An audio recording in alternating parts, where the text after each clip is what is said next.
and welcome to Group Chat. I am Justin Verrier, and joining me for the dramatic conclusion of the 2025-26 NBA Group Chat Preseason Power Rankings, we got Rob Mahoney. We got Big Waz. Guys, we've reached the end of the road. Journey.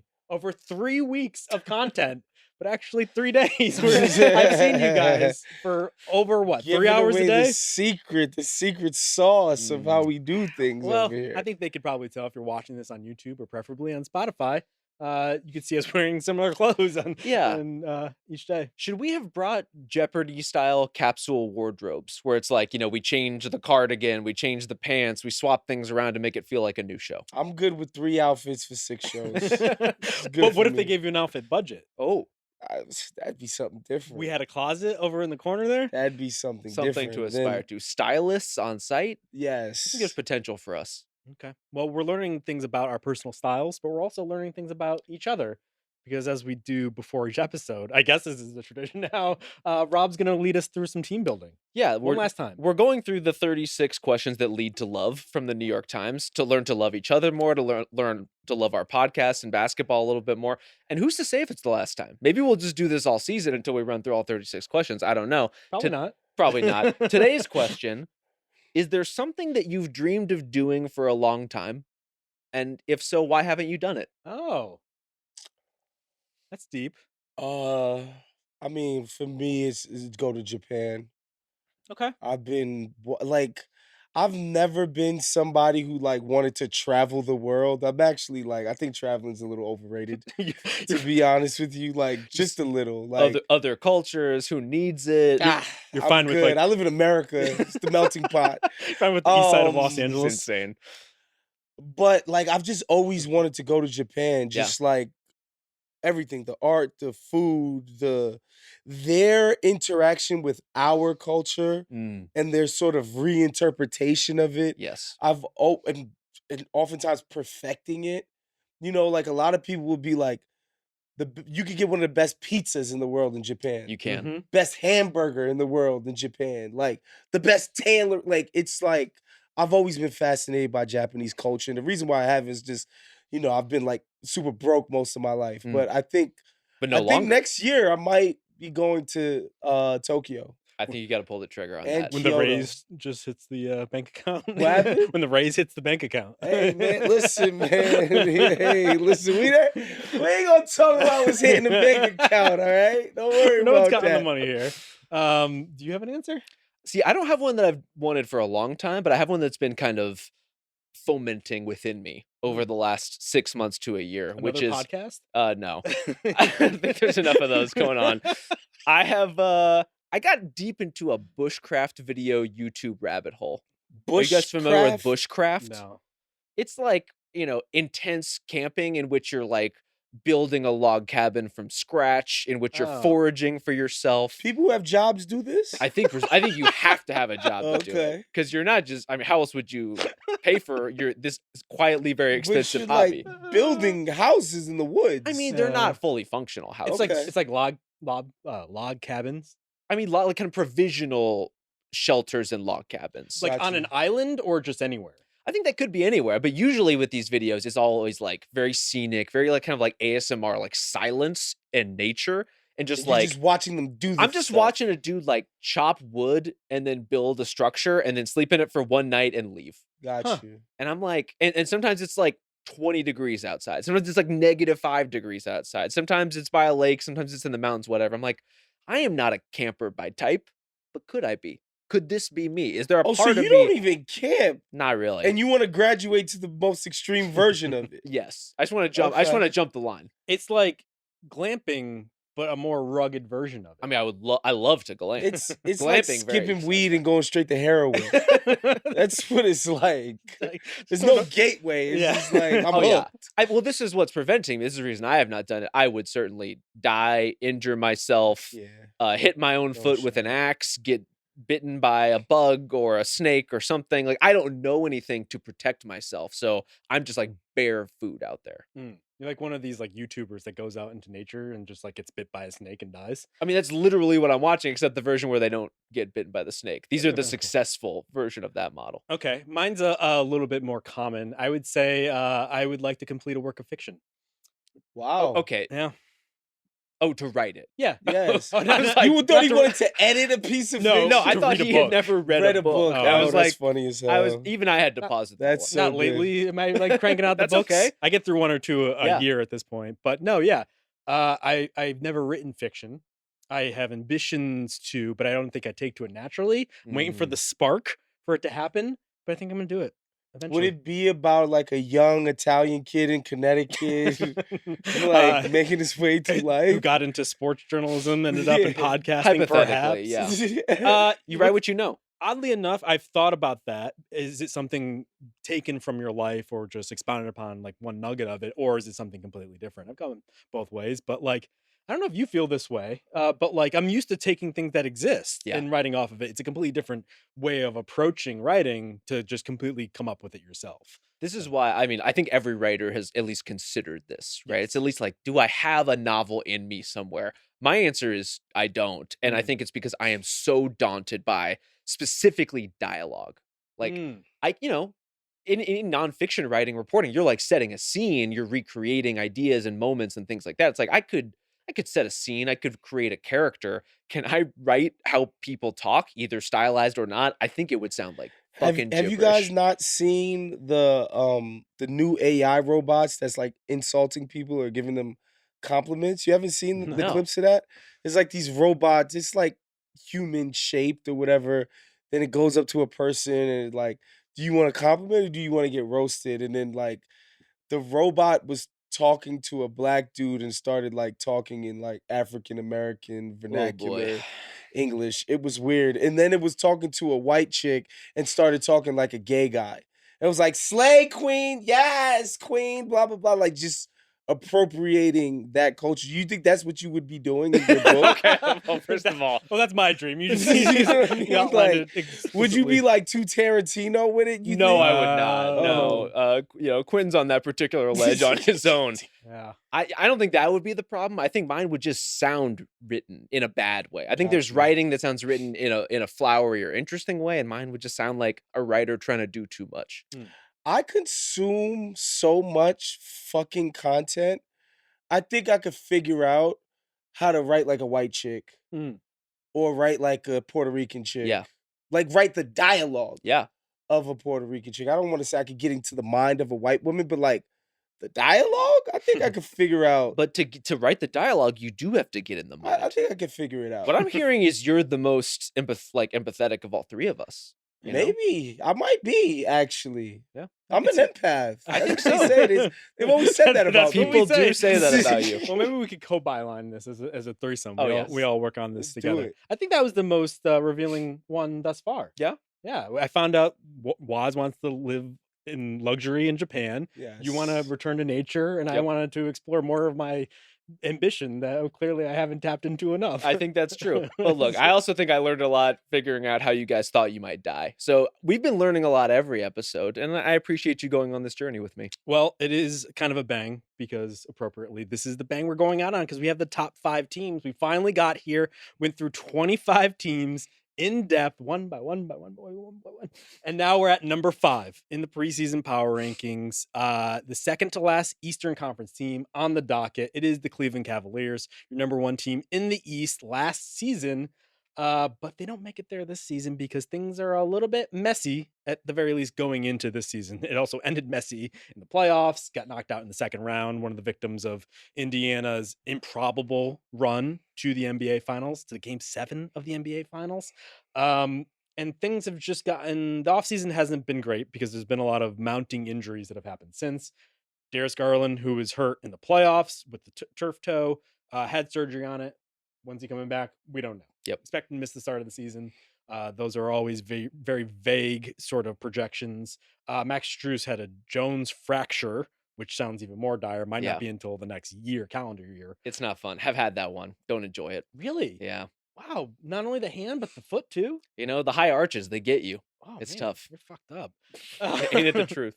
And then you have guys who are perpetually injured. Lonzo Ball joins the crew. Larry Nance, both hard to predict how much they're going to actually get from them next season. So, I think on paper we like this team, but how much of it are we going to get during the regular season? Right.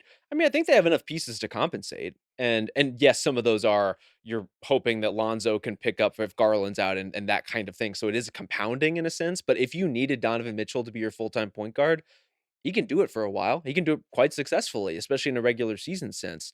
For the Cavs, the question is like, can you do all that and make the necessary kind of changes and evolutions that you need to become a more sophisticated playoff team? I think Kenny Atkinson, what he achieved with this team, completely changing the way they operate for the better last season is, one of the better coaching jobs we've seen in like the last 10 years, I Really would say. remarkable. What he did to like it's the team was already good, but he turned them into something like wholly different. I think applying that same vigor or whatever to this season, especially after how disappointing the end of last season was. I have confidence that that'll happen. And another thing with Garland, I think so long as he can come back by like January, February, to me, that's kind of like the cutoff. I think they'll be fine in terms of finding themselves and being a more improved version of themselves. Because, I think about two recent Eastern Conference teams that like sort of changed by January. The Pacers of last year, Hmm. which we like, it was almost like a drinking game. We kept saying, well, they've been a top five team since January, but nobody believed it. But they actually did perform They did it. from January to the NBA playoffs, like one of the 4 or 5 best teams in the NBA. And the other team that I think about is the Boston Celtics in 22 when they changed that whole thing around. But it was some bullshit happening before January. And it was the like 40th, do we break up the two J's and all of that stuff. And it was Sure. like they turned into a straight up juggernaut by that time because they just found something and it clicked. I just really believe in Kenny Atkinson, honestly, not just his sort of, X's and O's or whatever, his strategic know-how, but his ability to communicate, to reach guys. Yeah. Like he clearly has that shit. So I think the Celtics are a good comp for our existential question here, which is this the last dance for this core four if they don't make it to the NBA Finals? Core four being Garland, Mitchell, Mobley, and Allen. Because you're right, when there was a lot of consternation about the Celtics until they put it all together and they went gangbusters, won the title, and all that. They had the leap the Cavs did last season, but it didn't end as well this time around. And so I do have to wonder, like, are they on the clock now? And is it tough to do it without the momentum Mm. of rising and then ultimately getting to your final goal? I think there's a lot of things we could talk about here. First and foremost is like the health, but second is like what do they even need to get over the hump that they haven't been able to get over thus far? I think some of it is branching out beyond system. Hmm. Like last year was a proof of concept for how they want to play. But you look at even the teams that make it to the finals, the most successful teams, they all have the ability to then counterpunch, to then pivot to something else when they need to do that. And so like they're really good at creating system baskets at a buzzsaw level. And through the regular season, that just destroyed everyone they came up against. They played super hard, they played fast, they played within their style. It all really worked. And then you need some of that counterpunching. And I think some of that historically has come from Donovan Mitchell, like just trying to throw everything on his shoulders because that's their most successful counterpunching option. More of it has to come from Evan Mobley. Like that just has to be a more prolific go to offensive option for them. And he has it in him to do it, but he has to find ways to continue to be aggressive. I thought it was like a huge step forward for him in that way last season of just like dominating around the basket when the matchup presents itself. Now he needs to have a way to dominate from 12 to 15 feet, from facing up against guys who he should be able to beat off the dribble. Like just a little bit of diversity in some of these other elements of their offensive game for when, the open threes aren't flowing and hitting and connecting in the way that the Cavs like them to. to me, that's Garland too, though. I think a big part of the Pacers series was that Garland was dealing with the toe situation. He just couldn't be, that guy. Like to me, last regular season, he was a bona fide all-star player. Like he performed at that level, no question. It's just by the time the playoffs came, he was, he was a diminished version of that clear cut. Like he wasn't some fringe guy to me. He was playing as well at the position as anybody by the time the All-Star game came. And I thought that's what they were missing against Indiana is, Garland just straight up creating an advantage. It can't just be on Mitchell every time something breaks Yeah. down for him to just, put his entire offensive repertoire to the test 7 possessions in a row. Like at a certain point, you said Evan Mobley, but I think Garland needs to be part of that equation. And if both of those guys are playing at, you know, high level, all-star level, like they're going to be tough Mm. to beat. Yeah, they definitely missed not only his playmaking, his passing, but his organization of everything Yeah. that they do. And I think you're right, Rob. It felt like they had settled on this system that brought out the best of them, but then perhaps they were too system dependent when they needed not to be. And that's where I wonder, is the Garland injury to start this season a blessing in disguise to some extent, because it almost forces Mobley to be the number 2 option. I think Yeah. not having Garland leads guys to have to step up. For Mitchell, it almost like leans into some of his worst impulses, which is to take control and be overly controlling of everything. And I have to do everything. And he's good at that at times. But when he's not, you could see like kind of the bottom fall out. With Mobley, it's like you almost have to push him to be a little bit more aggressive. Yes. He needs a reason to do so. It doesn't seem to be in his nature, which a lot of good comes from that. He's very pass first. He's easy to play with. Seems like a nice guy. He gets all the right things. He has very sharp nuance and I think emotional IQ as a result of that. But it would be good to see if he like has that kind of killer instinct that typically falls on Mitchell to provide. I think a lot of players go through that sort of learning curve who are just like a little bit more reluctant scorers by nature or aren't imposing offensive players. And you're right, Justin, to like this is the sort of opportunity that urges you along. It's like you do need that reason to do it. And then eventually the reason becomes because I can fucking do it. It's like I think you can even see it in the arc of someone like Giannis or someone like Nikola Jokic. Like earlier in their careers, they were fitting into offense and then they became offenses. And Evan Mobley, that's a high standard to hold him to in terms of what he can ultimately create. But he can absolutely continue to level up as a scorer, as a go-to option, as someone who is imposing his will on a game rather than finding his place in the flow of it. And it's important because system stuff can only take you so far. Like, even OKC, by the time we were getting to the damn game 7 of the NBA finals, it was just like Shea just had to do it. Yeah. He just had to beat people.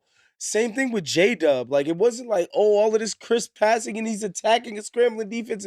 It's like, no, like you just gotta straight up just beat the guy in front of you. And that's why I think it's important because you can have the beautiful system. And I think you need that in order to propel you to home court advantage and racking up regular season wins and not killing your guys wear and tear wise during the regular season. Cause it is just a better way to spread out the responsibilities that come with carrying the team.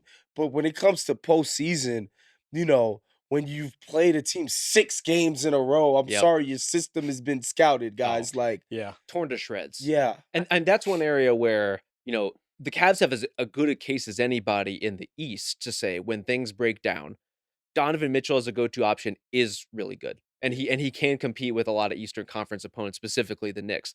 But compared to the best players on those West teams, we're just talking about a qualitative difference. And that's why you could rely on someone like Jokic, even someone like Kevin Durant, in ways that you shouldn't rely on Donovan Mitchell to bail you out. You need that as a go-to option, but you want option B, option C part 2. Like you want all of the decision tree.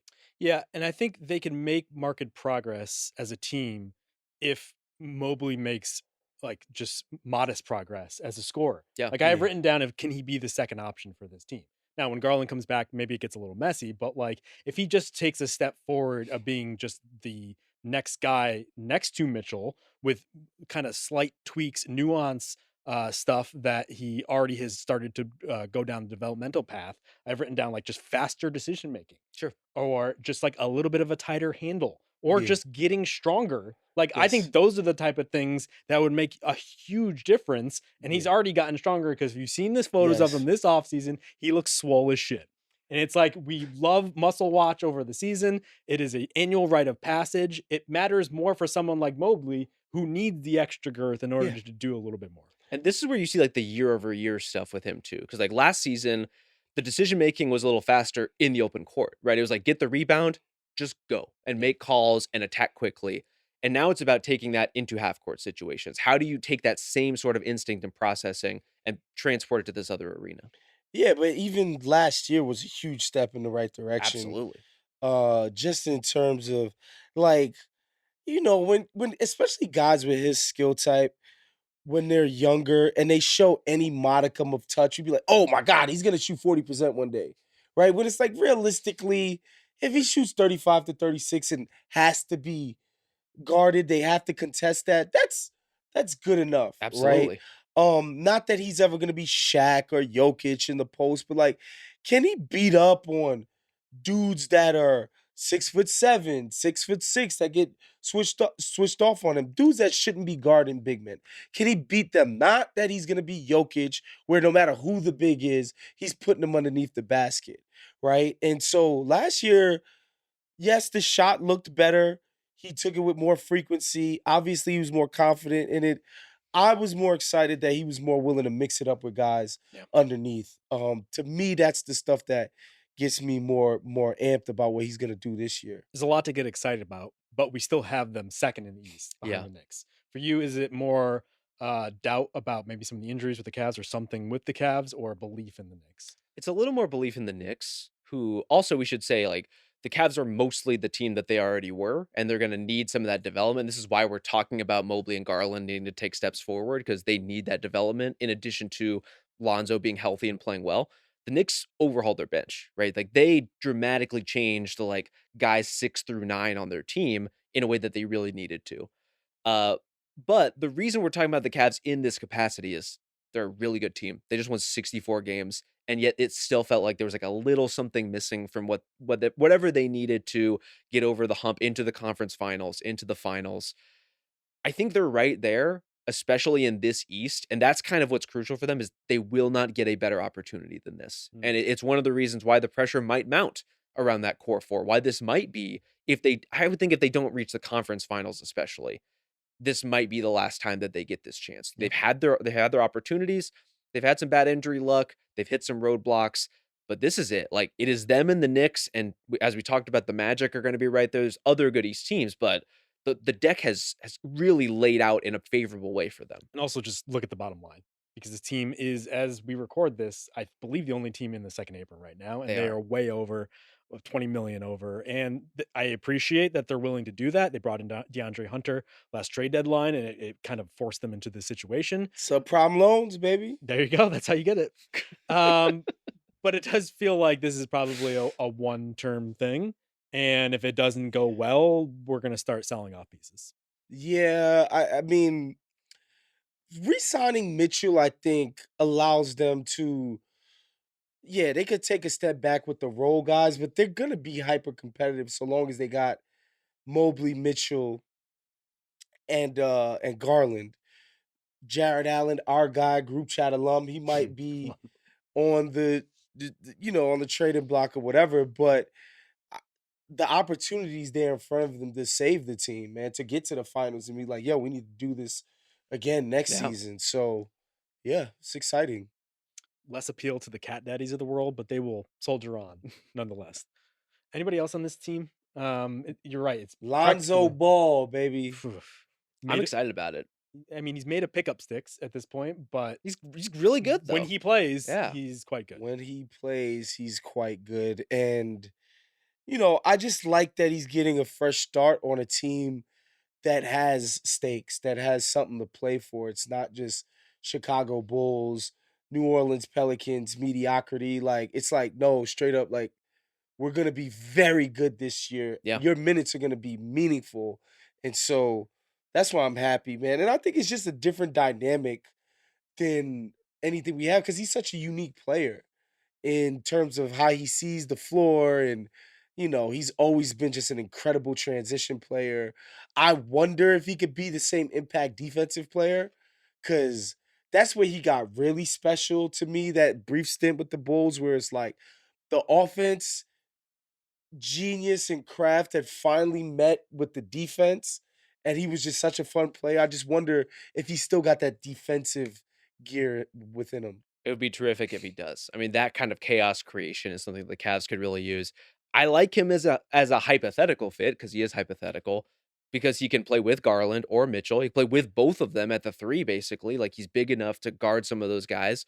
I just think he could unlock a lot for them. And he just is a seamless fit within their kind of house style. So all of that stuff says this is a great fit.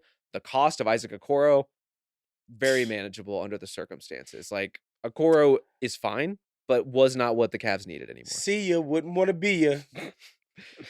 One more guy, just in like the random guys I think are kind of good. Craig Porter Jr. is good. Okay. And he's just like on this team.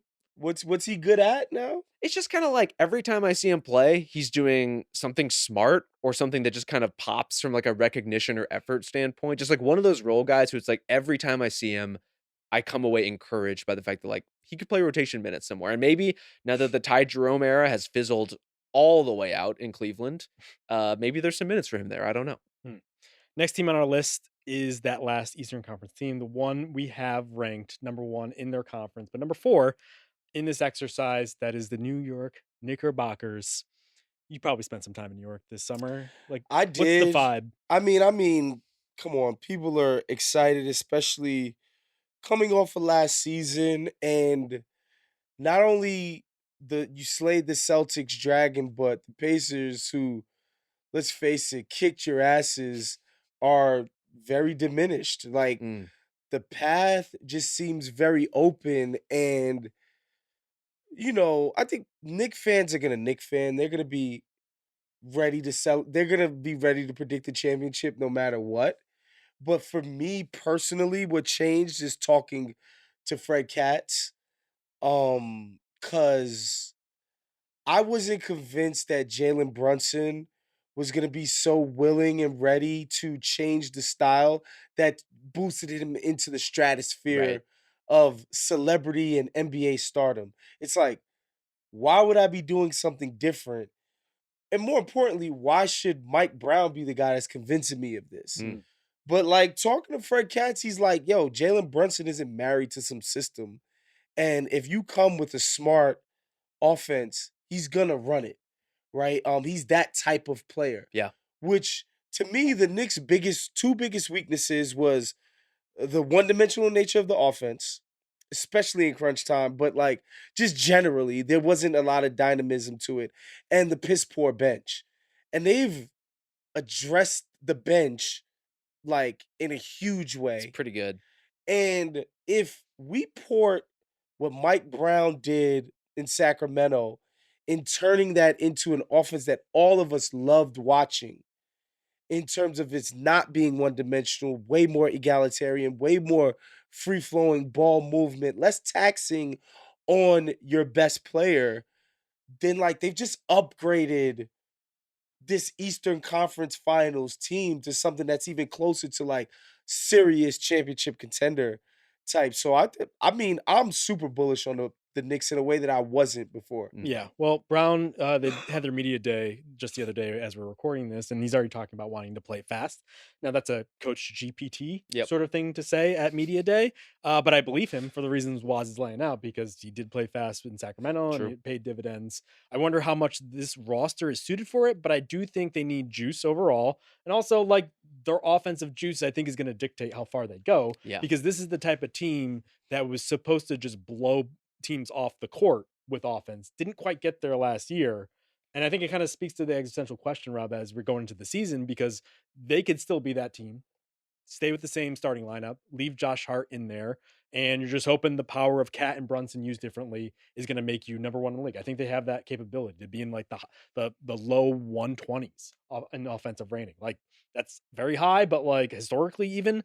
But I think it's on the table for this team. The other option we saw in the playoffs is put Mitchell Robinson in there, go double big. Yeah. That has more of a balance to it, but I don't know. Do you lean one way or the other? I kind of like starting Mitchell Robinson. Okay.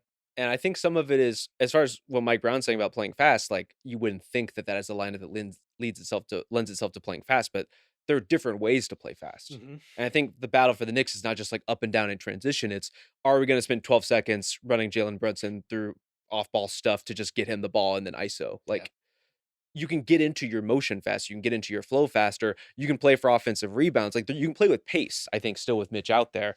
And ultimately, like I think the Josh Hart look is good to have, but it's also a little more intuitive, to be honest with you. Like Cat at the 5, Josh Hart crashing and cutting. OG knows his spots. McHale, I think, will have an opportunity to kind of grow in his role this season. And Jalen Brunson can obviously cook. Like you get how those pieces work. The Mitchell Robinson Cat stuff, I think, needs time and needs some finessing and needs a little bit more structure to make it make consistent sense. We've seen kind of what it's capable of, but starting games with that and giving it its kind of designated time and focus to me feels like it would be additive to the kind of the overall like structure and success of that unit.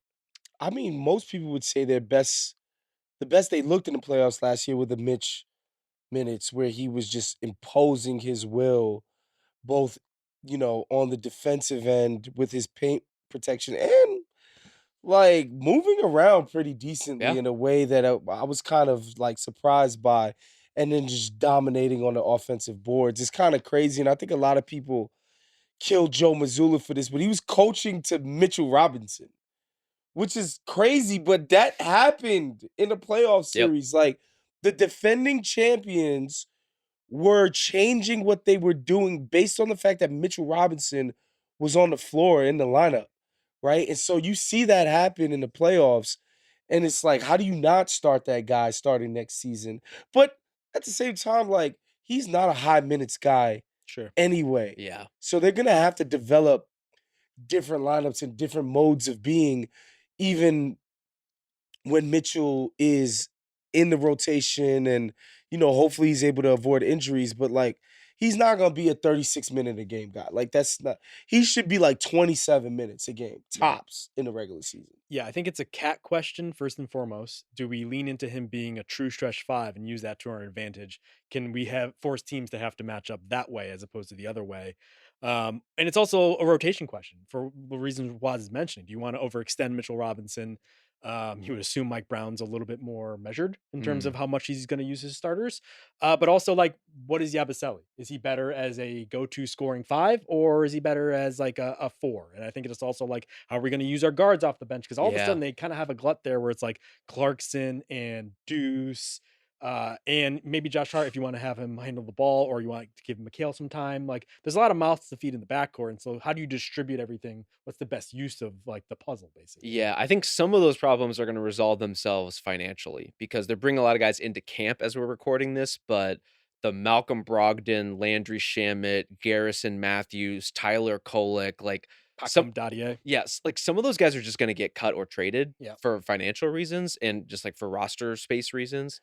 Uh, but I like that you can just kind of throw them in the blender and see what comes out, like or see what kind of rises to the top with that group. And I like ultimately Jordan Clarkson and kind of the punch that he gives you with Yabusele. With I think Malcolm Brogdon could be good, to be honest with you. You think Jordan Clarkson's an improvement over campaign? I do. I know. I certainly do.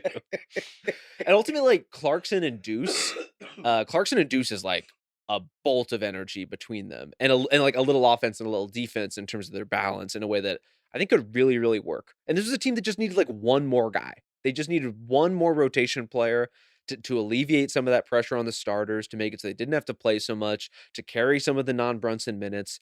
And I think they have a lot of compelling candidates to do that stuff. How soon until someone in New York gets a Yabu tattoo? Has it already See, happened? It better have already happened. No, we gotta wait till at least All-Star break for that. He's gotta get into a couple fights. He's gotta do some things first. Nah, he's gonna have a great like December game Get like a 12-point quarter against in one of these December. Western Conference contenders or something, and it's like, oh my god, this guy is the truth. How are we feeling about Mikal Bridges going into the season? Signed the extension. Yeah. Big old number, $140 million. Didn't have the greatest debut season in New York, or at least one that matched the expectations based on what they traded for him. Seemed like there's been some suggestion that maybe he was also like not thrilled about the style and the Not a Tibbs coaching. guy. Not a Tibbs guy. Tough. We'll see if maybe just being out from under that particular yoke like helps him a little bit.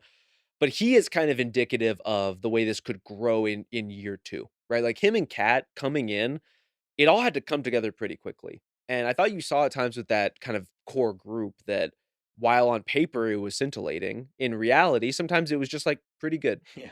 And if they can elevate beyond pretty good, and in particular with McHale, you know, following through on some of his offensive actions a little bit more, keeping things moving rather than pulling up for some of those shots, or the games where he's just kind of invisible on the perimeter, like he has to be more involved. He has to be somewhere between Suns Mikal Bridges and Nets Mikal Bridges. And I thought he erred a little bit too much toward the Suns model offensively and wasn't the Suns model Too defensively. close to the Suns. Too close. He flew too close to the Suns. Mm-hmm.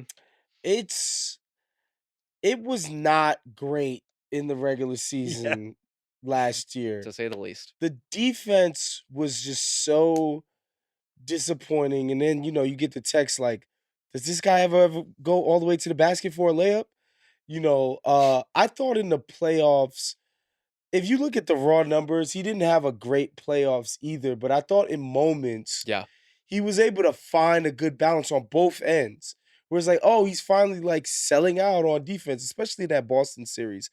And then there were just moments where he was being hyper aggressive, finding his shot. And he did develop that mid range foul line sort of jumper situation where it's like, damn, if he gets even a little bit of space on this feels like his automatic go to weapon, which in today's game is antithetical to what we know to be as effective. But again, if that becomes his thing and he could consistently get there, if he could just mix that up with like, getting hit on the elbow, like getting to the line or something like that, Well, I think that'd be cool, man. then he couldn't play 82 games again, It's which true. seems to be his top priority, unfortunately. I mean, he's very good at doing that. He's very good Yes, at being he there. But this is where I'm excited about Mike Brown is, I think with coaches, we tend to do the thing of just like transposing. Okay, like put Cat in the Sabonis role and they run this sort of stuff. Yeah. I don't think it's that simple because the decision makers are different, the scorers are different. But the key of what the Kings did was not just Sabonis and Fox. It was unlocking everyone else. It was the way that those actions set up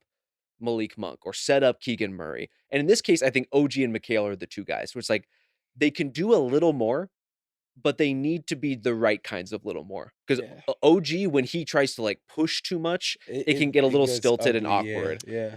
I am coming around to Brown ultimately being a value add for this team. I think he wasn't the top guy, but he might be the right guy for this team. Part of it could be just the fact that he's in interviews again and he's quite a congenial fella. And it's great to see that, especially after grinding out press conference quotes from Tibbs for a couple years. But I also Yeah. think if he has that sort of disposition with his players, and everyone's playing a little bit more free and just like with more space and whatnot, that's exactly what this team needs. Yeah, and also his willingness to try stuff. Yeah. Cause that was the sense Fred Katz got from management's disapproval of what Tibbs was doing, is his rigidity to just doing things one certain way. Yeah. And Mike Brown has demonstrated that he's gonna experiment. He's gonna be way less rigid than Coach Tibbs needed. And I think that's what they seen as the number one quality in a Tibbs replacement was not necessarily offensive versus defense. Just like be willing to play Deleon right. Like that was the most hilarious thing of last postseason where Tibbs like finally was forced to play the bench and it was basically fine. It They wasn't played the pretty end of well. the world. It Yeah. was like, dude, we could have been doing this. So that's why I think the Mike Brown thing is cool. And again, just to bring it back to Brunson, him being the type of player, and you hear the cliche all the time, like a lot of the things that would make the Patriots work is like Belichick could just yell at Tom Brady, right? Or Popovich could just yell at Tim Duncan, or Steph Curry being the most like literally coachable, selfless, egoless person in the building while being an all-time great. I think Jalen Brunson possesses those qualities too, that he's gonna do what's right for the team. So that's what I think in conjunction with changing it up, having a guy who everybody's gonna be like, no, we're doing something different this year. Yeah. I watched a lot of director and actor interviews perhaps unconsciously to prepare for my forthcoming screenplay. Yes. But also just I'm curious about how that world Wait, in general. we're gonna do the novel and then we're gonna sell the rights to the script to the Yes. novel as a movie. Yeah, or vice versa. Maybe I'll get into screenplays and then that will Got you. launch Spur the my novel. Got my you. novelistic What career. do you think about? I mean, since you're an expert in the field, you Yeah. know, Actors on Actors, very successful series. Could we do bloggers on bloggers? Do you think that? I guess that's what we're doing now. To be honest with you, I mean, who's that for? Is it for Fred Katz? It might. Well, Fred Katz Why is not? invited as always. Yeah. But when you hear people talk about a director who's like very precise, like someone like David Fincher, who runs you through 90 takes just to make sure that like the ball rolls the right way Yeah. in the scene, or like the background actor walks with the right cadence, you could see that everyone is very thrilled with the end product because they're proud of all the work that they did. And it's usually pretty good. He has very few misses on his ledger. Well, recently, we'll see. Shots fired. Shots fired at the killer. I actually like The Killer. I like The Mank Killer wasn't a my lot. speed. I don't know what he's doing okay. with the. Mank was definitely my speed for sure. Really? Yeah. Oh, I wouldn't expect that. A lot of, a lot of critiques of capitalism in there. Okay. So Well, there you my go. speed. That's all you need. But you could also see like they're proud of the work, but when they go to a different director who just lets them explore and like it's like a different like day-to-day experience. And Absolutely. it seems like the transition for Brown. So this where is it's like an Apatow movie. yeah, you it's know like, what I'm oh, saying? you want another take at that? Joe Yeah, sure. Swanberg, you know. Run it back. Yeah. We're not on film here. It's just video. Do one but silly, you know. Yeah. I do think the bar is high though. Like Yeah. all this is true about Tibbs. The teams were pretty good. Yes, Pretty they good. won. They won in the playoffs. They were tough as hell in the playoffs. They were dogmatic, but within that dogma, they were successful. And so all this stuff is well and good, but you have to be free thinking and open minded and win games. And we're gonna find out if a Mike Brown coach Knicks team has that in them. Another team where the money is starting to stack up as well with that extension of the Bridges. Already up to next season with that core four of Brunson, Bridges, Cat, and OG Anunoby. They're at 171 million just in 4 players. The projected cap for that season is 166. So they're already over that salary. Wow.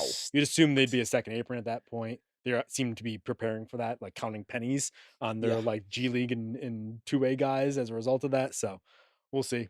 The Ringer NBA show is brought to you by FanDuel. This NBA season is coming, and FanDuel is the place to let you play your game. They have everything you need to get ready for the season with tons of cool bets like season leaders, players specials, win totals, exact team outcomes, and so much more. And even better, you can parlay your favorite bets together for an even bigger payout. So take a flyer on the MVP race, crown your champion in October, or parlay your playoff dark horses.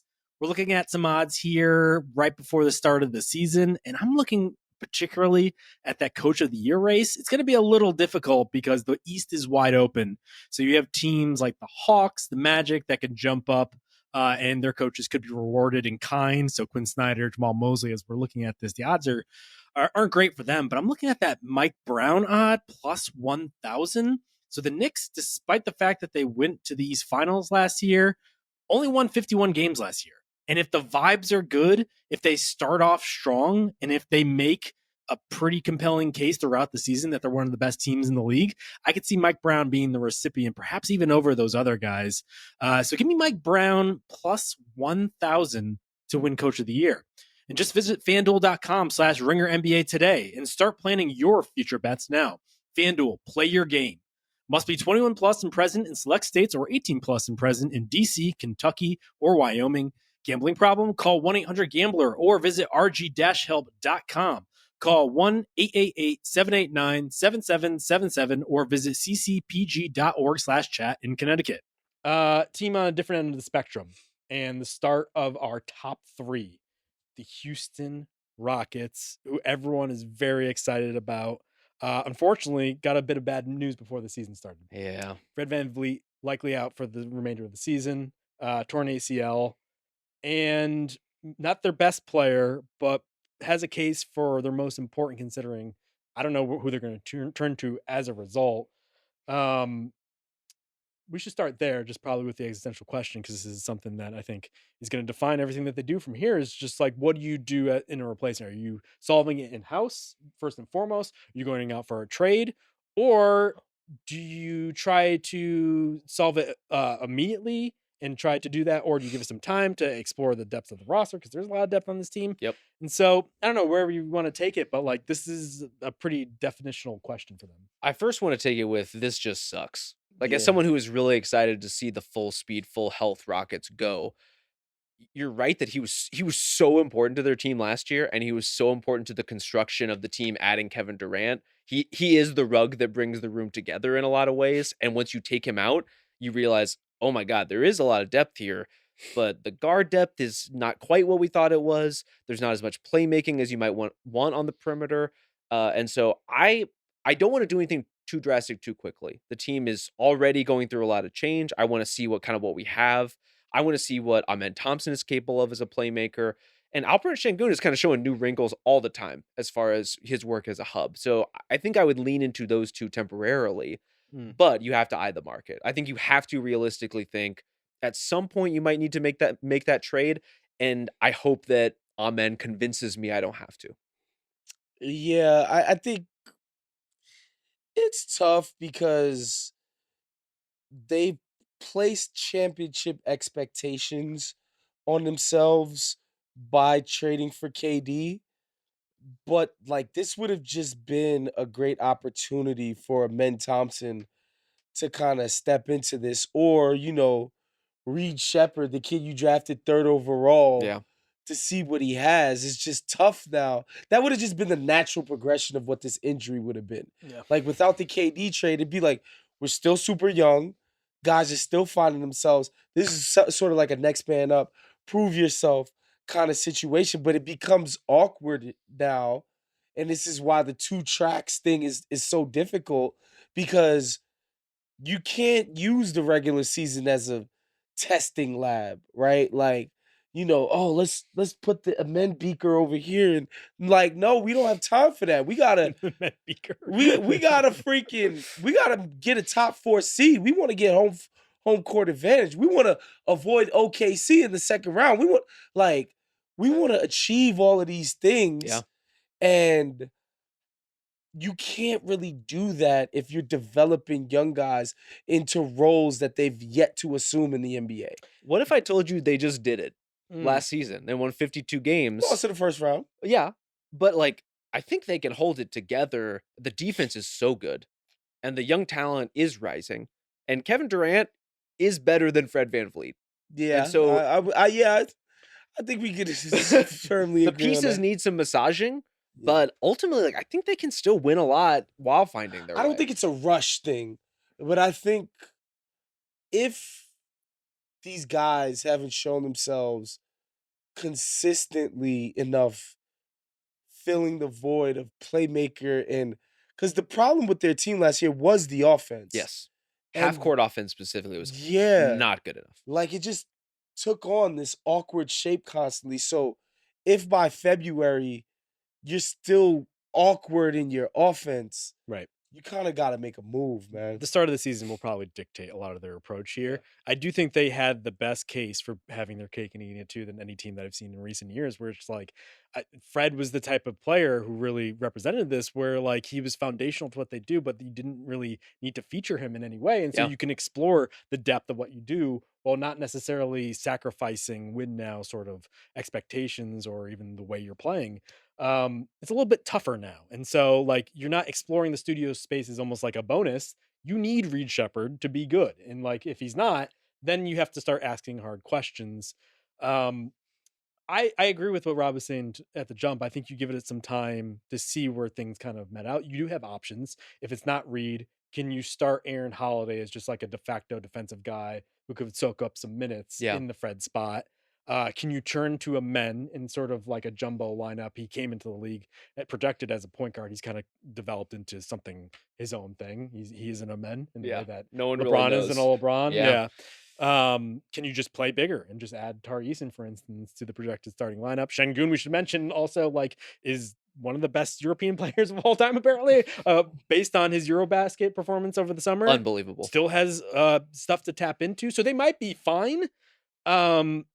But in terms of like the broader conversation, I think we talked about them as a type of team that like might be in the NBA Finals, could win a title potentially. that seems a little bit more muted, a little bit more difficult if they don't make a big swing in order to plug that hole. I mean, I was fully talking myself into, the Thunder are in a class of their own, champions, unbelievable regular season success, all the reason to think that their young players will get better. They're there.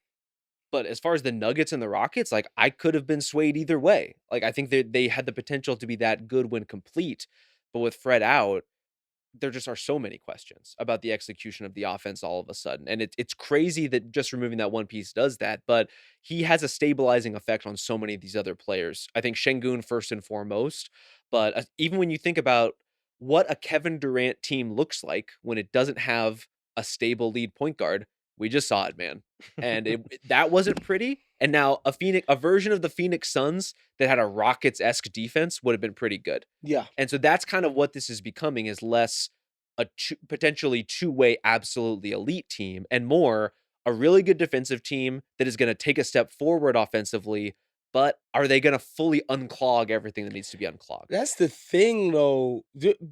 Do we not think Phoenix had more offensive, like scoring talent around KD than what's in Houston right now? Offensive scoring.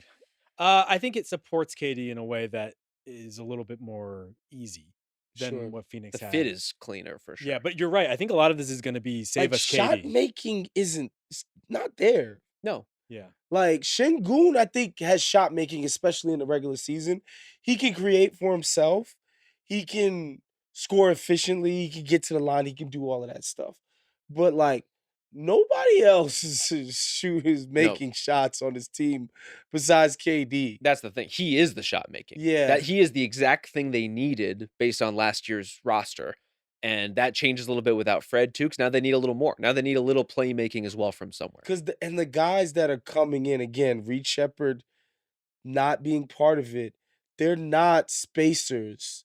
They are the court will be more constricted because those guys are in the game for KD to operate. So Yeah. I don't know. I We'll have see. I have a hard time believing that Udoka is just going to turn a lion's share of the point guard duties over to Shepherd, Yeah. considering that he barely played him, and when he had to, he was basically He's not forced going to to play him, bro. because he just doesn't have the defense in order to supplement some of the offensive juice that he has. And so I would be surprised. I think the worst thing that they could do overall, though, is make a half measure trade where they have the assets to do whatever they want. They can make a half measure, they can make a full measure down the road, right? They can do both at once if they really Yeah. wanted to. I would hope, though, and I think it would be better for them if they're going to trade for someone, make it a big swing. Like, make it an upgrade on Fred VanVleet, make it a Derek White type. Let's just like I mean, that would be complete what we incredible. have. Yeah. I guess the question is ultimately like, do we feel confident enough in a 37-year-old KD that we're ready to win now? Let's just hit the button and we'll go for it, which hasn't been their MO. They've taken their time to really pace this out, and to their credit, it's worked very well for them. And then it's just like, are you limiting your options down the road? Does Giannis no longer become an easy option there? Does Derek White with this team, does that make it more exciting for either of you guys? I mean, that'd be thrilling. Yeah. I think he would But if be that's a their move. wonderful fit.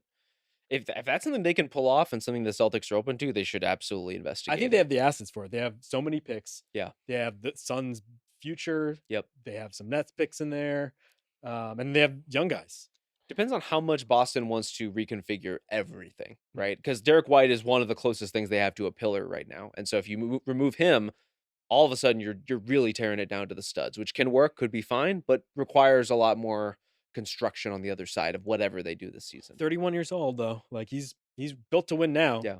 Question: what's Jabari Smith on a team where Şengün and KD are entrenched in the starting lineup? Well, I think he might start at the 4. yeah, I think they play all three. He's the stretch that Şengün isn't going to give you. I guess he's the 4-man, but guards threes. He does does it pretty well, to be honest. He's pretty good at that in the playoffs. And I also think, like, if you're just really long with KD and Jabari as your 3-4, like, you're getting some supplementary rim protection you're probably not getting from Şengün. He's not much of a rim deterrent. I mean, it's interesting, man. Because I guess for me, I feel like I want to maximize KD at the 4. Yeah. And play like somebody who can actually dribble and shoot, next to him offensively. But maybe I'm just too offensive minded, obviously. Well, you're certainly Offensive more guy. offensive minded than Ime Udoka is, Yeah. which like that's kind of the variable in this too. Is Udoka's a really good defensive coach, not the most inventive offensive Yeah. coach. So this isn't a team that's going to be reinventing any wheels. Like they're going to be running baseline, normal, functional stuff, but with one of the best shot makers in the world involved. And I think there's so many things they could do with the front court that it's like a little dizzying. Like they can run the two big stuff that they did last year with Şengün and Steven Adams, who's back. Clint Capella is also on this team. I don't know if how much he's going to play. We'll see. Tari Eason, Dorian Finney-Smith, who they brought in. So you could play Dorian Finney-Smith at the 3 with KD at the 4.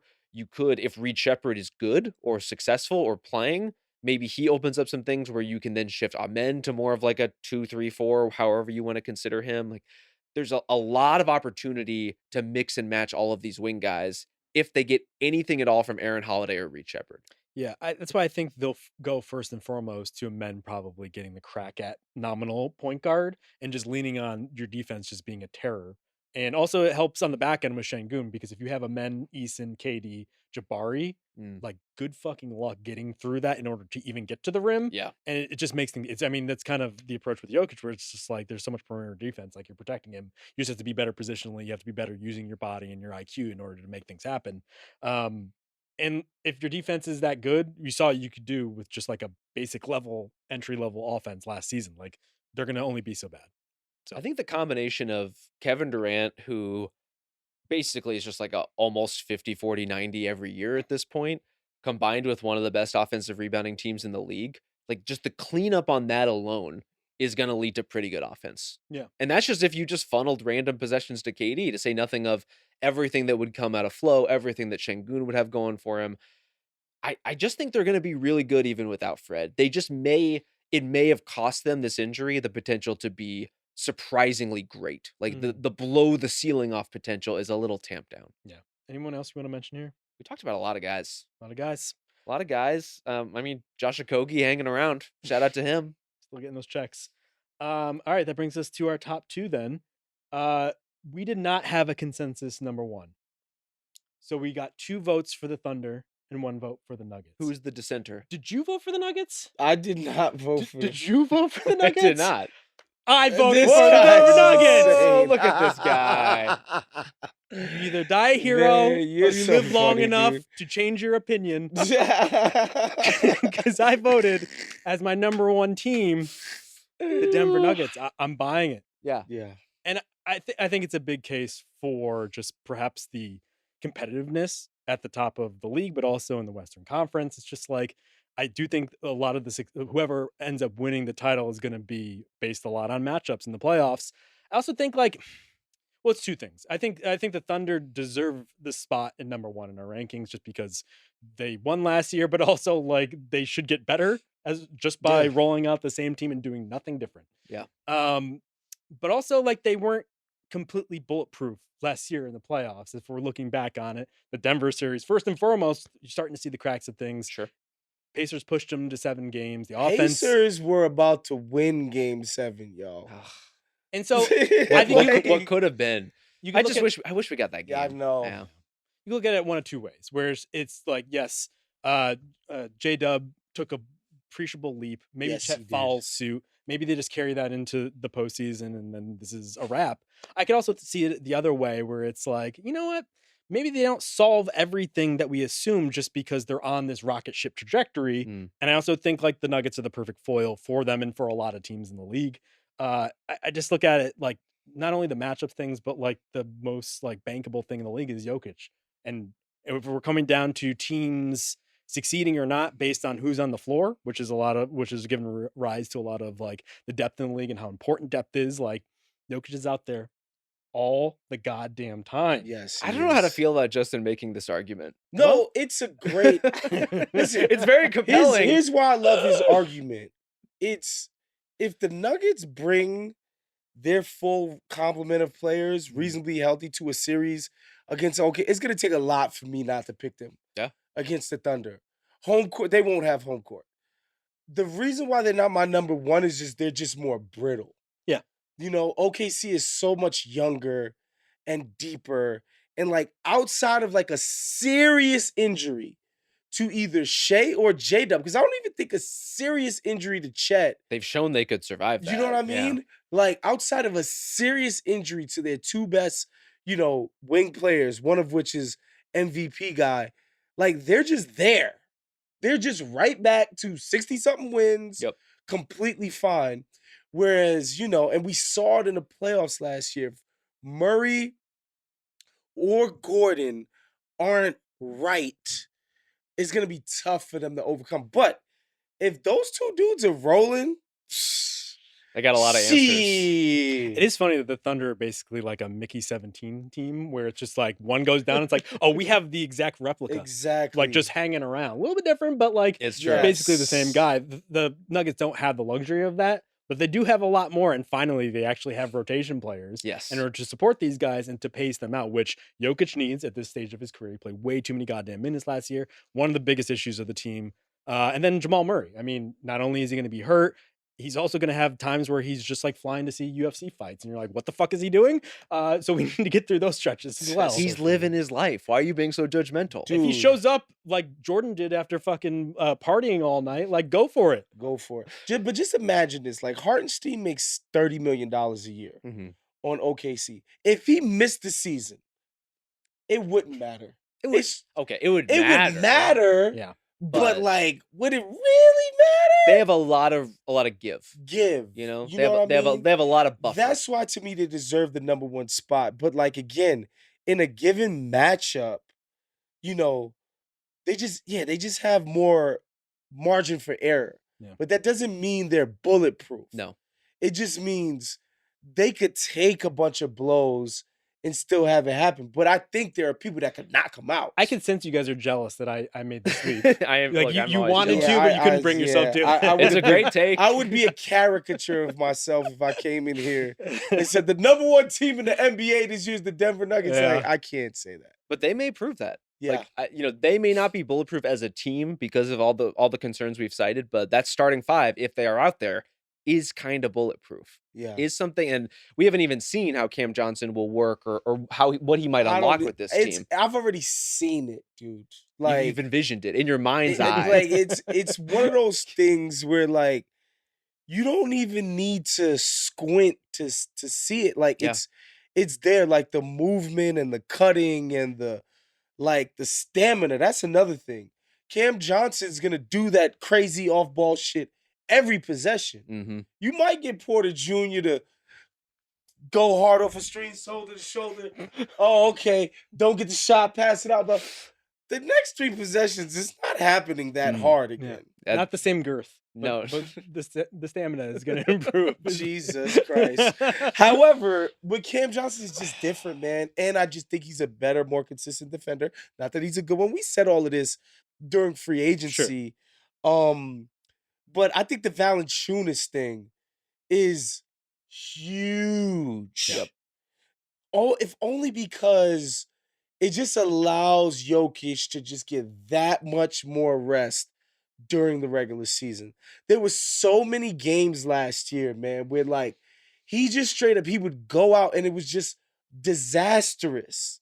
And then he has to come in and not even just play, but like be an MVP to stay competitive in a game against the Wizards, Whereas now when Jokic sits, like Valanciunas is gonna be just fine. Yeah. Not that they're gonna kill every bench unit.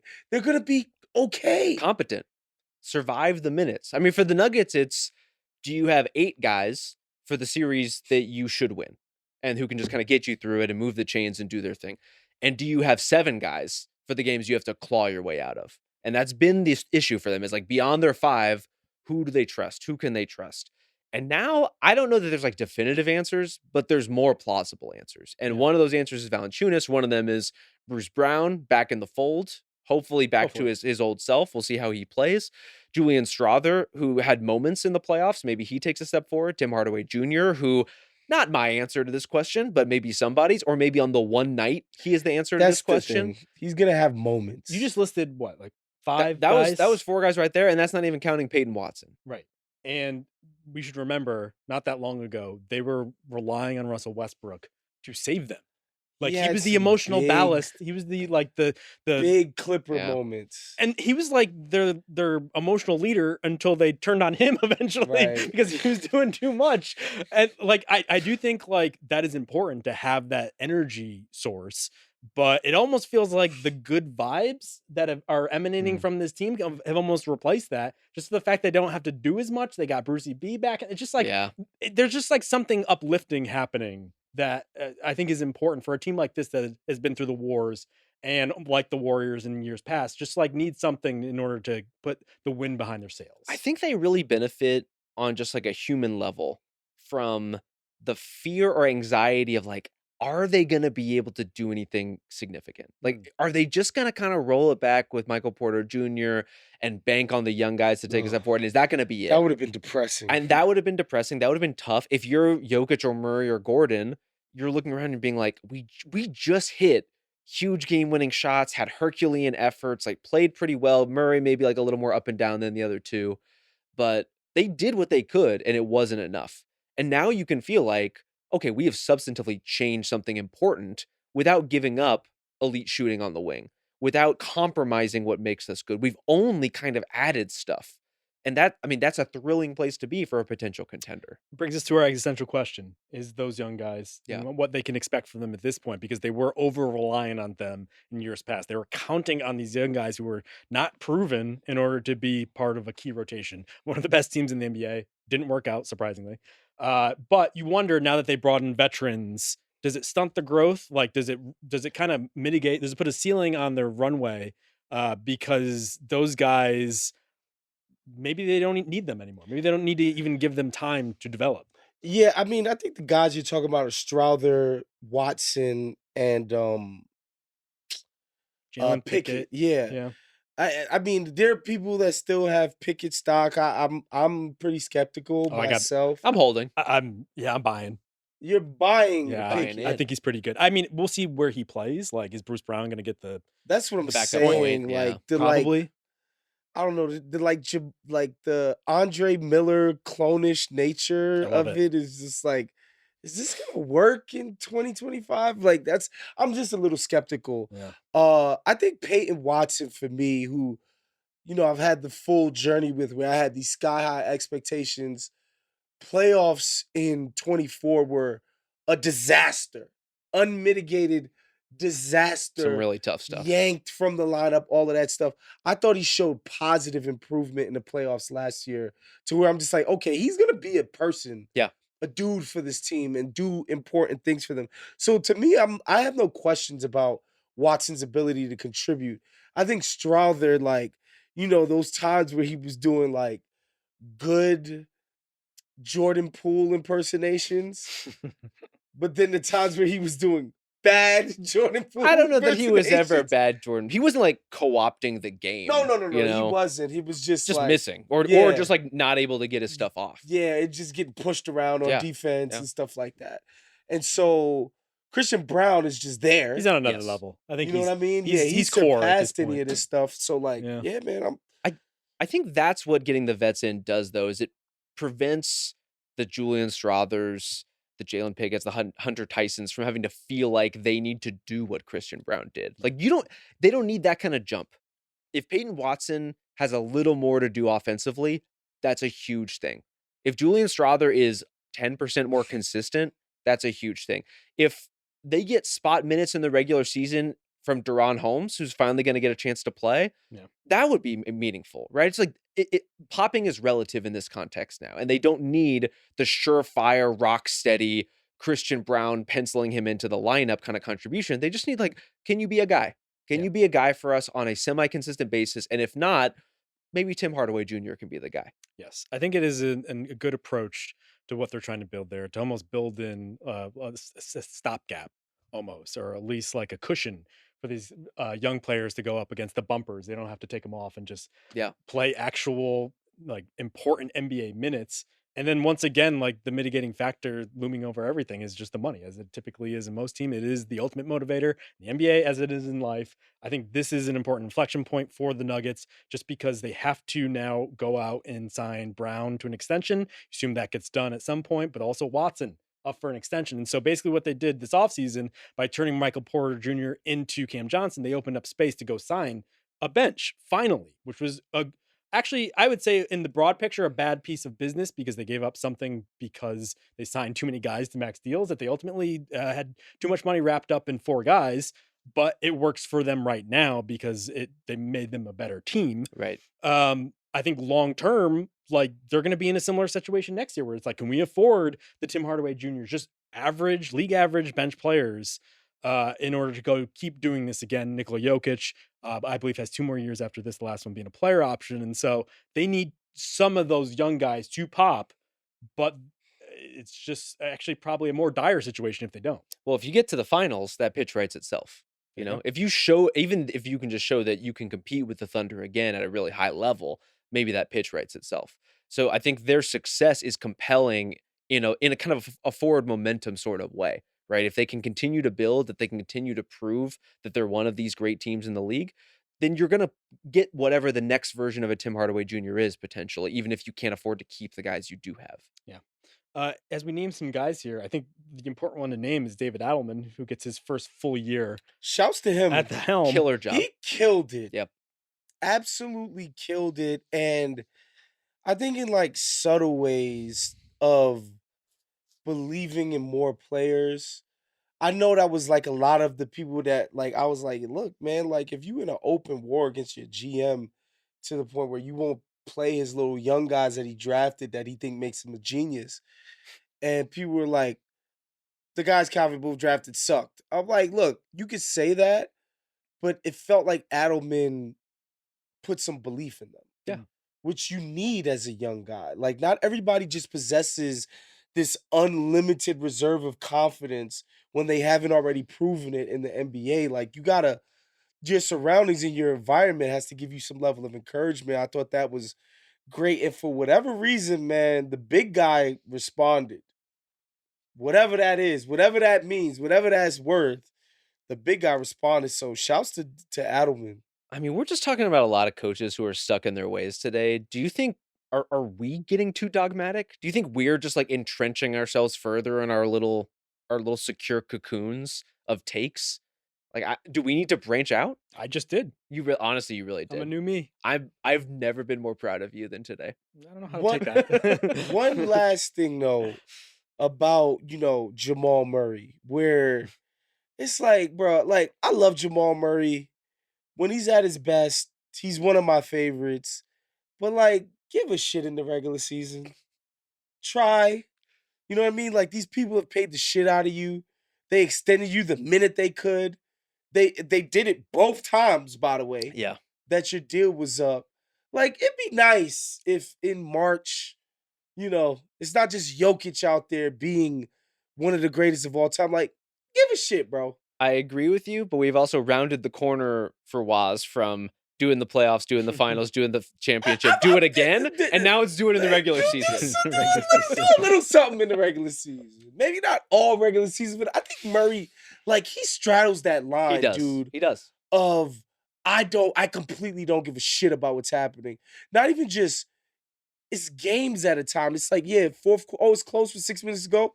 All right, let's go. And it's like, bro, come on, man. And granted, he is one of the best big shot, timely shot, seizing the moments. He's one of the best clutch players of his generation. Yeah.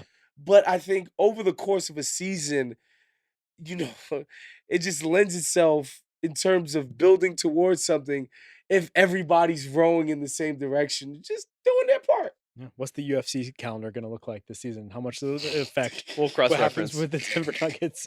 All right, that leaves us with one last team on the docket. Your guys' number one team and probably number one for practically everybody else except for me. Why do you hate Oklahoma City? I love Oklahoma City. I look back, I was the only one to pick them number one last year.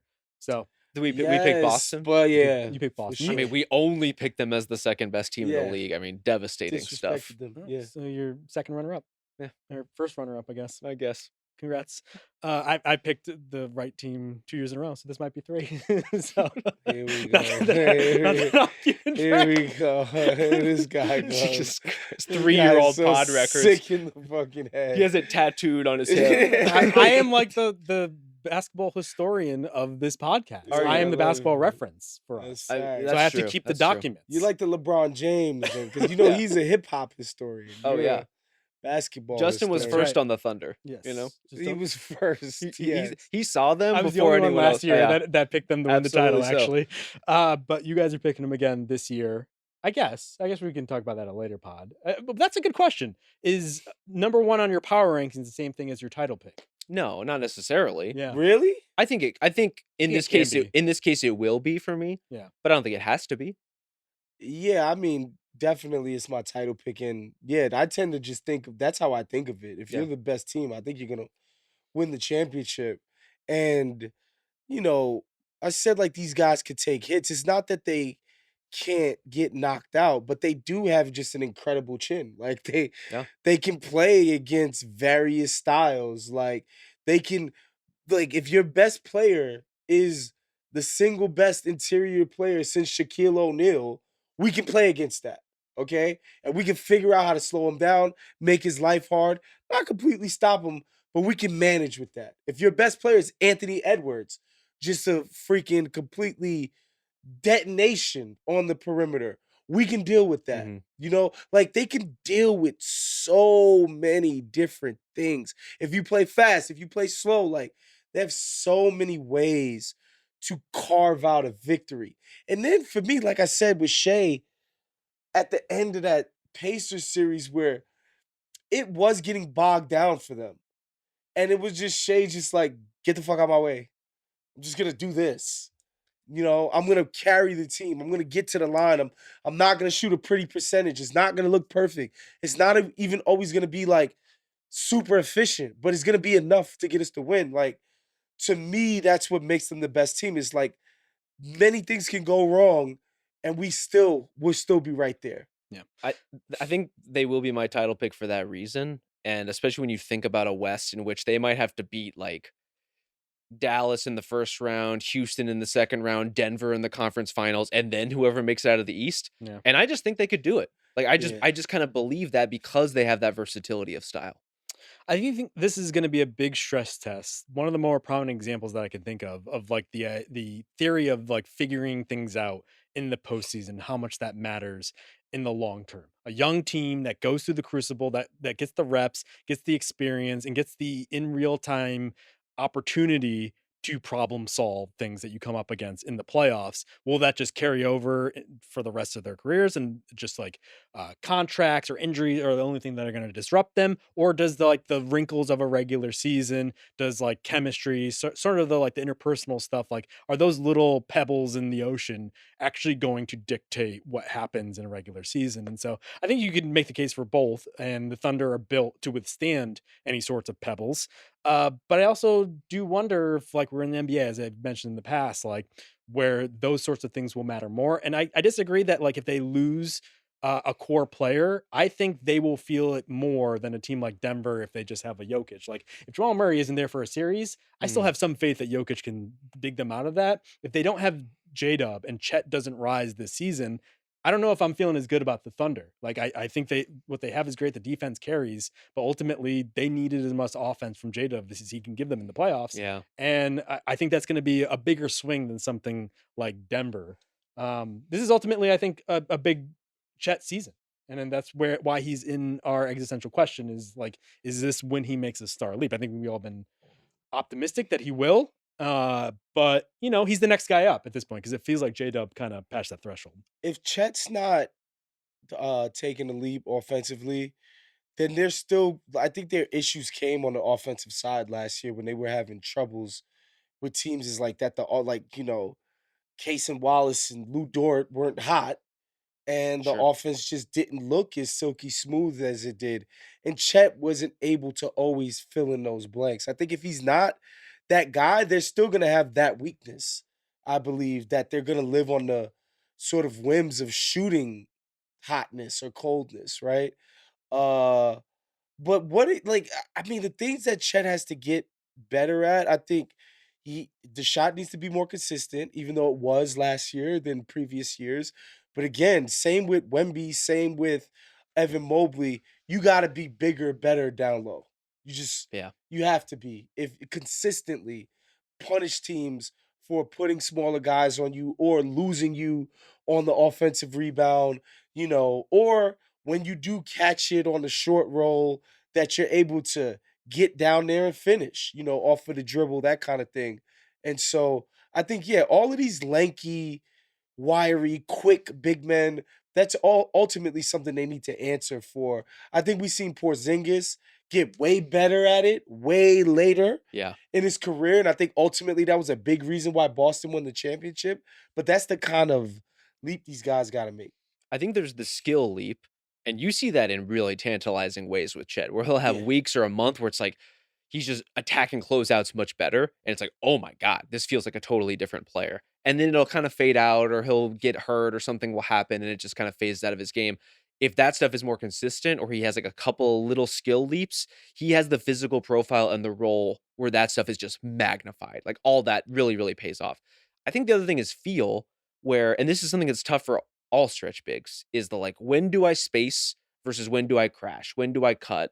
And while you were talking about like punishing the defense when they lose you on the offensive glass or something, it's like you got to make them lose you. You have to know when your opportunities Facts. are. And I think you can sense a hesitation from Ched that comes from like a very good place where he's like trying to hold his spot, trying to hold the space.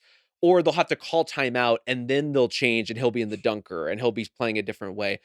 It's just getting to the point where you're proactively doing that stuff yourself. And that's evolution and growth as a player. All young guys go through it, but I think especially bigs like him. Yeah, he needs strength for obvious reasons, but I also think he needs the confidence that strength will give him. Yeah. Because I do wonder if like the injuries over his first 2 years have just like perhaps had a mental effect because it felt like he was hesitant or reticent to do things beyond a kind of like a straight line program at times. And you saw when he was able to explore a little bit more, just like how much untapped potential there really was. But really, he was kind of like almost like the base level of what he could be. Like he's almost like a defensive end where you're just like, oh, just pin your ear back and rush the passer. We're not asking you to be in coverage. We're not asking you to do any Yeah. of the special things that you can do. And so I think everyone's very excited for what he can be. Probably Waz more than anybody that I know. Yeah, no, I mean, the thing is, I think it's tough for a young guy who's on a team that's, again, that they have real expectations for themselves. Because you don't want to be instinctual when playing within the system is so fucking successful. Yeah. You constantly win when you just play within that framework, right? So it becomes like, man, I shouldn't be breaking from the script. I shouldn't be improvising here because when we just go on script, we win 65 games. I think the next step, like you said, is just being like, yeah, it's not really about what the system dictates. It's about me learning how and when to deploy these different things I have at my arsenal. But I think the sort of tangible stuff that isn't understanding and reading defenses and picking your spots and like what we call feel for the game, which I think he has a lot of. I Mhm. do think the like just straight up being stronger and making more threes, like that's gonna take you a long way For sure. before we even get to the instinct stuff. I think he is gonna make a jump of a kind. Yeah. I don't I think, is he a star will be a little definitional depending on who you're talking Well, he to don't and gotta what that be. means. He doesn't have to be. But I think we'll see some of that brute forcing inside against smaller guys. I think we're gonna see a little more of it in the way that we saw a little more from Mobley last season. Maybe not quite to the same degree in terms of the jump, but the little improvement that means a lot. Mm. I also have zero doubt that the Thunder will step aside the disease of more potential complication Yeah. because they're probably the best team in the league, balancing both personal development, individual development with just like team wide goals. They're just so calculated about that. I've talked at length about just sort of the logistics porn that they have going on there. Just look at AJ Mitchell getting random minutes in the NBA Finals, then turn around and playing NBA Summer League. They have a way of just working these guys in and keeping them engaged throughout the regular season that they don't really get worried about the individual stuff complicating things. And so like someone like Chet is a prime example where it's like he could make steady progress without necessarily needing to be intentional about like we need to feed you. He's just Yeah. going to get what he's getting and it will come as part of the way. But in terms of like development, there are just like a ton of guys on the lower level And this might be like the naming some guys all stars crazy. because I still want to explore a lot of the depths of like their recent first round picks. Yeah. I mean, Nikola Topic is just going to join this team in some capacity. We'll see how much he plays or if there's room for him to play because there are so many good players who are already here. And that's kind of a like a targeted aim question for the Thunder. They won 68 games. They won the NBA freaking title. What do they want out of this season? Like, do they want guys like Topic to get a shot? Do they want guys like Case and Wallace to dabble in some other stuff that they didn't get to try? Are they going to be open to that or kind of embracing that? Or do they want, as is their right, to just blow everyone out again? Because they could do that. They could win more than 68 games if they wanted to. If that was their focus, they could do it. Talking 70? I mean, I don't think it's crazy. They were inches away. Could happen. I'm glad you mentioned Wallace though. Yeah. Because he's someone I think. Well, I always do. No, that's absolutely true. He's someone who I think gets put into the Dort succession role. But to me, there's like way more to explore, especially as a ball handler. Yeah. Like that's he did a lot of that at Kentucky, and I thought like whenever he had the ball, he handled it with much more confidence than he would from a traditional 3-and-D guy. I just wonder, as you mentioned, like how much like time there is really to afford him that, especially if Cruz is going to play a lot and other guys like that. But also like if you want to work Topic in, like does that step on what he could do in sort of that free time? AJ Mitchell in the running for the backup point guard role as well, and so that's where the like perhaps the bodies start to trip over themselves. There's only so much you could do on the blue, you know. Mm. But I would like to see Wallace afforded that opportunity Yes. because like I think there's like a lot more there to explore offensively. I think there's a reason to do with him specifically because if he does develop those wrinkles in his game, it opens up a lot. Like Yeah. all of a sudden, the possibilities are kind of endless and dizzying. If Topic is good, it's like that's important, but his style is pretty fast and loose, and I think would be interesting creatively. But they're gonna need to figure out how it fits. They already know how Case and Wallace fits. They already know what his defense can do for them.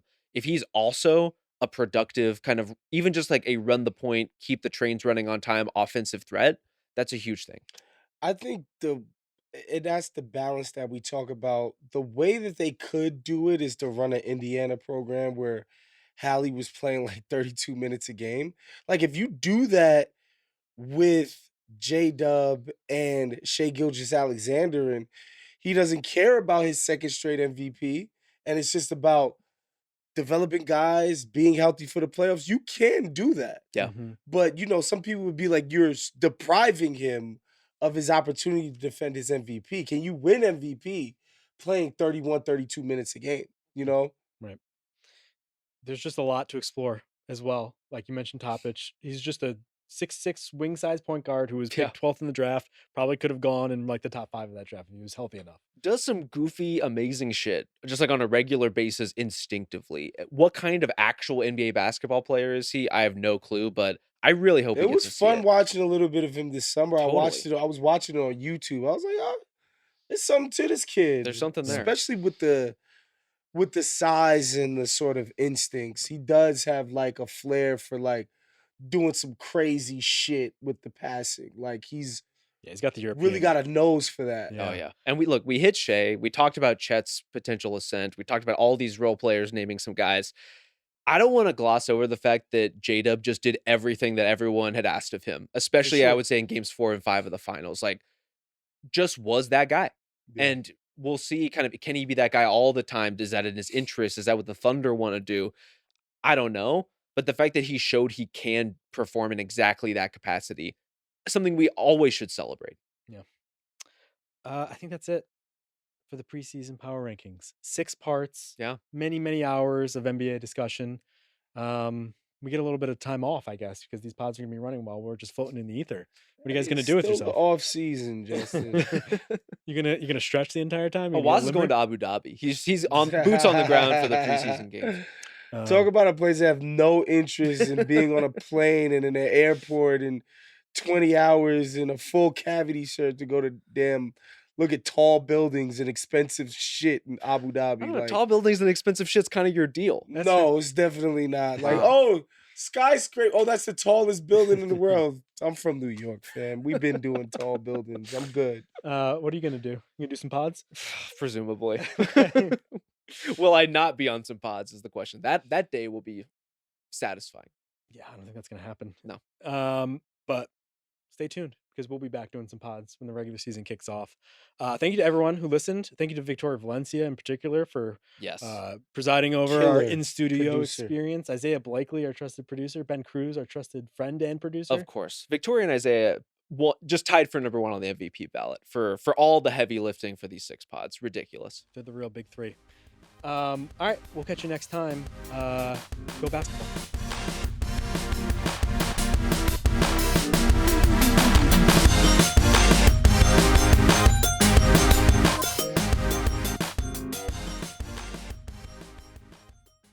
Must be 21 plus and present in select states for Kansas in affiliation with Kansas Star Casino or 18 plus and present in DC, Kentucky, or Wyoming. Gambling problem? Call 1-800-GAMBLER or visit rg-help.com. Call 1-888-789-7777 or visit ccpg.org/chat in Connecticut or visit mdgamblinghelp.org in Maryland. Hope is here. Visit gamblinghelplinema.org or call 800-327-5050 for 24/7 support in Massachusetts or call 1-877-8-HOPE-NY or text HOPE-NY in New York.